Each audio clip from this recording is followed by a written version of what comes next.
श्री शिवाय नमस्तु। हमारे यहाँ इसको शुक्ल एकादशी भी कहते हैं और कहते हैं ये सती माता ने यही एकादशी के दिन से जो व्रत साधना करना प्रारंभ करी थी वो सुख देने वाली थी। निवेदन है आपसे भी, कोई कार्य अटक रहा है, तकलीफ आ रही है, दुख है, लक्ष्मी नहीं आ रही, परेशान हो, 108 बेलपत्र की, जो बेलपत्र होते हैं उसकी, इसको छेद तो करते नहीं है सुई से, बेलपत्र की डंडी को बांधते जाओ 108 बेलपत्र की माला बना लो और माला बनाकर भगवान शंकर के गले में शंकर के शिवलिंग को जो चढ़ा देता है उसकी मनोकामना भगवान शंकर पूरी कर देते हैं। अट्ठा एकादशी 108 बेलपत्र की माला बनाकर शंकर भगवान को समर्पित करी जाती है। माता लक्ष्मी ने भगवान विष्णु को पाने के लिए तुलसी की माला बनाकर समर्पित करी थी, जैसे सती ने शिव को पाने के लिए, कामना को पूर्ण करने के लिए। शास्त्र कहता है घर के बुजुर्गों को, घर के बड़ों को, जेठ जेठानी हो, सास ससुर हो, घर में जो तुम्हारी उम्र से बड़ा हो, उसको आज पीला फूल या पीली चने की दाल या पीला वस्त्र, कुछ भी पीली सामग्री आज घर के बड़ों को देना चाहिए। क्यों देना चाहिए? तो शिव महापुराण की कथा कहती है कि जो शुक्ल पक्षी की एकादशी के दिन पीली वस्तु का दान दे देता है, घर के किसी ब्राह्मण को देने नहीं जाना, किसी मंदिर में देने नहीं जाना, आपके ही घर में, आपके ही घर के बड़ों को कोई भी पीली चीज का दान कर सकते। फूल हो, मिठाई हो, कोई अनाज हो, कोई वस्त्र हो, पीली वस्तु का दान दे दे। क्यों होगा? क्या होगा उससे? शिव महापुराण की कथा कहती है उससे जिंदगी में कभी बड़ी बीमारी प्रवेश नहीं करती। सनातन धर्म कहता है बट वृक्ष की पूजन करने वाला, बट वृक्ष के नीचे शिव की आराधना करने वाला, लोम समर्पित कर जल चढ़ाने वाले का जैसे कर्ज मुक्ति होती है, उसी तरह आंवले के वृक्ष के नीचे मात्र ताजा मिष्ठान दूध का बनाकर उस सामग्री को भगवान आंवले के वृक्ष के नीचे पूजन करने से लक्ष्मी और संपदा की वृद्धि होती है। जैसे शमी का पौधा, शमी का वृक्ष, शमी के वृक्ष के नीचे मात्र दूध और जल मिला हुआ जल, शमी के वृक्ष के नीचे मात्र औघड़दानी अवधूतेश्वर महादेव के नाम से केवल हफ्ते में एक बार भी अगर दूध और जल का मिश्रण शमी के पौधे के नीचे कर दिया जाता है तो कहते हैं शरीर में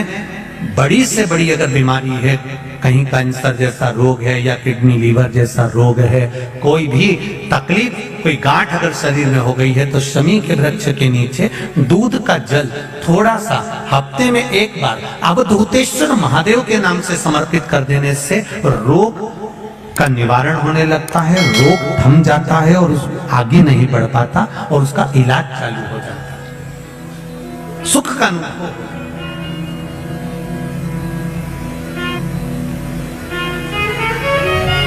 बस एक बात का स्मरण रहे, आप आंवले के वृक्ष के नीचे अगर कोई भोग लगाया गया है पा सकते हैं, पीपल के वृक्ष के नीचे कोई भोग लगाया है पा सकते हैं, बट वृक्ष के नीचे कोई भोग लगाया गया है पा सकते हैं। जिस वृक्ष के नीचे भोग लगाओगे पालोगे, पर शमी वृक्ष के नीचे का जो भोग लगाया गया है वो नहीं पाया जाता। शमी वृक्ष का जो प्रसाद है वो आपको वहीं छोड़ना पड़ता है। शमी वृक्ष का प्रसाद वहीं छोड़। साथ की शिवरात्रि आ रही है, छोड़ना मती, बेलपत्री का पत्ता जल में डालकर भले पत्ते को निकाल देना और वो जल, जो रोग है, जो बीमारी है, संपदा नहीं आ रही हो, दुकान नहीं चल रही हो, व्यापार नहीं चल रहा हो, बच्चे चिड़चिड़े हो गए हो, क्रोध पड़ रहा हो, तो भी बाबा पर घर के प्रत्येक व्यक्ति एक लोटा जल जरूर चढ़ा के आना, शिव को नमन कर कर आना। ये मौका नहीं मिलता, चढ़ाओ।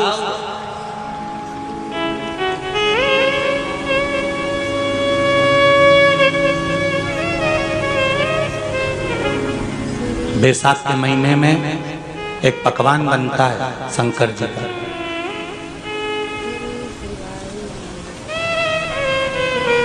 शिव जी के हाथ में त्रिशूल है, शिव जी के 3 नेत्र हैं, बेलपत्री में भी 3, बोलते जाओ, पत्ती है। बैसाख के महीने में जो शंकर भगवान को प्रसाद का भोग लगता है उसमें भी 3 ही चीज मिलती है। सत्तू, कोई दूसरे महीने में बनता है? जम के तो बोलो नहीं। कब बनता है? यही बैसाख के महीने में। चने की दाल, गेहूं और जौ, इन तीनों को गलाकर सेक कर जो सत्तू तैयार होता है, इसी बैसाख के महीने में परशुराम जयंती के दिन या अमावस्या के दिन या पूर्णिमा के दिन शंकर भगवान को समर्पित होता है और भगवान विष्णु को समर्पित होता है। दुनिया के लोग कहते क्या होता है सत्तू से? सास अपनी बहू से कहती है बेटा सत्तू बना ले, थोड़ा सा सत्तू बाजार से ले आना, 10 रुपए का खरीद कर ले आना। आज सत्तू, आज अपन पूजन करेंगे सत्तू की, अक्षय तृतीया है, थोड़ा सा पूज देंगे, थोड़ा सा भगवान को भोग लगा देंगे, सत्तू का लड्डू बना लेंगे। बोलो री जी, सही है कि गलत है? बाजार में भी सत्तू मिलता है तो बच्चे कहते हैं, बहुएं कहती हैं कौन खाएगा, काय को ला रहे हो, सत्तू का क्या काम है? पर शिव महापुराण की कथा कहती है, स्कंद पुराण की कथा कहती है, जिस समय पर बैसाख के महीने की सुंदर अमावस्या का दिन था, उस दिन माता पार्वती शंकर भगवान के लिए जब पकवान बनाने के लिए बैठी, कुछ नहीं मिला, तब माता पार्वती ने 3 अनाज को लिया, एक चना, दूसरा गेहूं और तीसरा जो, इन तीनों को भींग रहे थे उसको लेकर आए गंगा जी में से, उसको सेक कर माता ने अंगीठी पर और उसका जो सत्तू बनाकर शिव को दिया। शंकर भगवान ने कह दिया, सुन पार्वती, ये सत्तू नहीं, ये मेरी औषधि है। बैसाख के महीने में जो खाएगा वो जिंदगी भर रोएगा नहीं, शरीर से स्वस्थ हो। अब उसको बैसाख के महीने में पियो बेल। बेल मतलब समझ गए? बेल का रस। बैसाख के महीने में पियो बेल और शरीर को रखो ऑलिव बेल। पियो।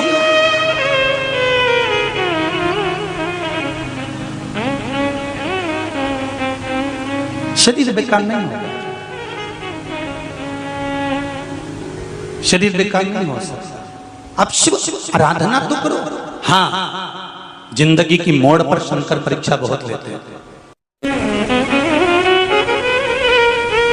चलो आ जाओ गरुड़ पुराण में। मरने का 47वां दिन, जब मरेंगे तब गरुड़ पुराण बचेगी, पहले ही सुन लो। और जिसके पास में गरुड़ पुराण नहीं हो तो पंडित जी से मंगवा कर फिर पढ़ के देख लेना।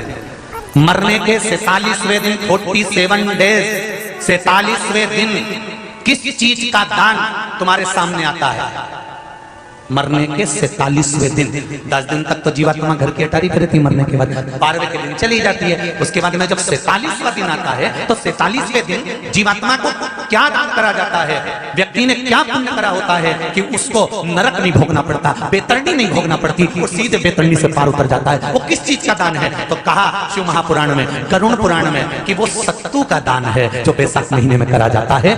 सत्तू का दान 3 चीजों से मिलकर बनता है। जो बोलते जाओ जल्दी, गेहूं, चना, ये 3 चीज से मिलकर बनता है। इसमें जो बारीक बारीक कण होते हैं, जितने जितने 3 चीज के मिले हुए बारीक बारीक कण होते हैं, ये वीडियो आप लोगों को कैसी लगी है हमें कमेंट करके ज़रूर बताएं। वीडियो हमारी फुल वॉच करने के लिए आप सभी लोगों का बहुत बहुत धन्यवाद।